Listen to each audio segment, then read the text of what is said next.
sejahtera, namo buddhaya, salam kebajikan, rahayu untuk kita semua.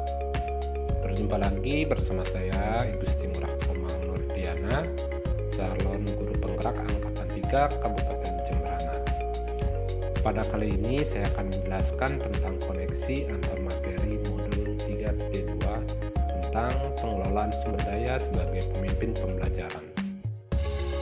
Pengelolaan sumber daya di sekolah merupakan bagian yang sangat penting dan perlu dikuasai oleh seorang pemimpin pembelajaran untuk dapat mewujudkan pembelajaran yang bermakna serta pembelajaran yang berpihak pada murid, sehingga dapat menciptakan sumber daya manusia yang cerdas, berkarakter, memiliki keterampilan, serta berbudaya. Sekolah merupakan suatu ekosistem yang terdiri dari faktor biotik atau unsur yang hidup, di antaranya misalnya murid, kepala sekolah, guru, tenaga kependidikan, tumbuh-tumbuhan, dan lain sebagainya.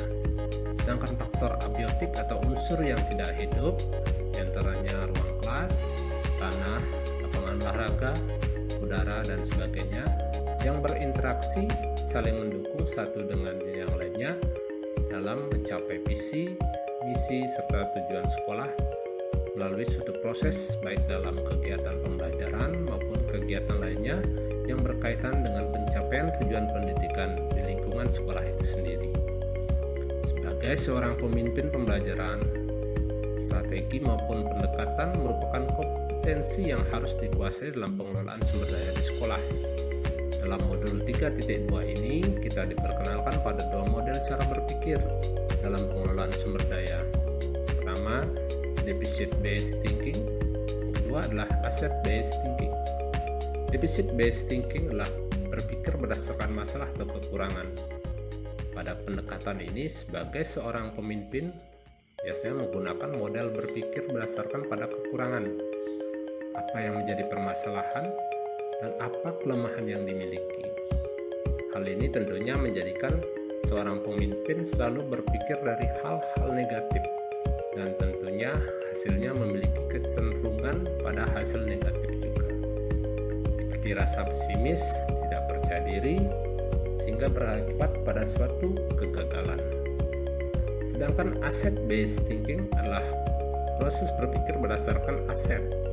Pada pendekatan ini, seorang pemimpin biasanya menggunakan model berpikir berdasarkan aset atau kekuatan, berdasarkan pada kelebihan apa yang dimiliki, berdasarkan pada hal-hal positif yang dapat digunakan sebagai faktor pendukung. Tentunya model berpikir seperti ini akan membuat seorang pemimpin menjadi lebih fokus pada pengembangan yang bersifat positif atau ke arah yang lebih baik.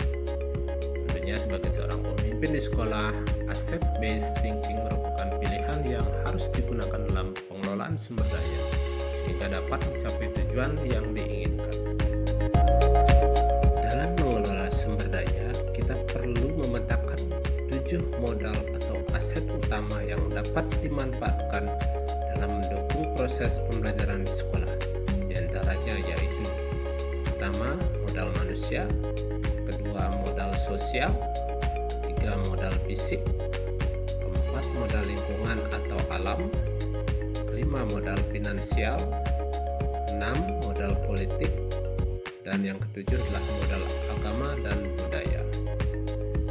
Dalam mewujudkan proses pembelajaran yang berkualitas di sekolah maupun di dalam kelas, pengelolaan sumber daya merupakan bagian yang perlu mendapat perhatian yang lebih, karena sumber daya inilah yang nantinya dapat membantu murid untuk dapat mengembangkan potensinya sehingga mampu menjadi pribadi yang memiliki karakter, sehingga dapat menjadi murid yang memiliki profil pelajar Pancasila. Pengelolaan sumber daya dengan tepat akan dapat memberikan ruang pada guru dalam mengembangkan kreativitas dan inovasi dalam menciptakan lingkungan belajar yang berpihak pada murid sesuai dengan sumber daya yang ada di lingkungan kelas. Strategi pembelajaran yang tepat akan dapat meningkatkan keterlibatan murid dalam proses pembelajaran sehingga pembelajaran menjadi lebih bermakna dan berkualitas. Dengan memanfaatkan sumber daya yang ada seperti sarana dan prasarana, tentunya akan dapat mendukung murid untuk mampu berpikir kreatif memiliki keterampilan, mendorong adanya interaksi dan kerjasama antar sesama murid merupakan salah satu bentuk keberpihakan pembelajaran pada murid. Sebagai seorang guru, tentunya memberikan ruang bagi murid dalam mengembangkan potensi, bakat, serta minatnya akan dapat melatih kemandirian dalam diri murid. Keberanian murid dalam berperan aktif dalam pembelajaran merupakan salah satu modal dalam mewujudkan pembelajaran yang berkualitas di lingkungan kelas. Materi pada modul ini tentang pengelolaan sumber daya sebagai pemimpin pembelajaran memiliki hubungan dengan materi yang sudah dipelajari pada modul sebelumnya, yaitu pada modul 1.1 tentang pembelajaran filosofi pendidikan menurut Ki Hajar Dewantara. Kita ketahui bahwa maksud pendidikan itu adalah untuk menuntun segala kekuatan kodrat yang ada pada anak-anak agar mereka dapat mencapai keselamatan dan kebahagiaan yang setinggi-tingginya baik sebagai manusia maupun anggota masyarakat. Jadi pengelolaan sumber daya dalam hal ini adalah bertujuan untuk mendukung keberpihakan guru pada murid-murid dalam proses pembelajaran yang dilaksanakan di lingkungan sekolah. Sedangkan pada modul 1.2 tentang nilai dan peran guru penggerak, di mana peran seorang guru yaitu mandiri, reflektif, kolaboratif, inovatif, dan berpihak pada murid. Dalam kaitannya dalam pengelolaan sumber daya, tentunya seorang guru harus mampu melaksanakan peran tersebut dalam pengelolaan pembelajaran, memberikan dukungan kepada murid agar dapat menjadi manusia seutuhnya, melatih kemandirian murid, berkolaborasi dalam proses pembelajaran, bersifat reflektif dan inovatif, serta berpihak pada murid. Pada modul 1.3 tentang pembelajaran visi guru penggerak, sebagai seorang guru tentunya memiliki suatu visi baik di lingkungan kelas maupun di dalam sekolah. Dalam mewujudkan visi tersebut, tentunya harus didukung oleh sumber daya yang ada.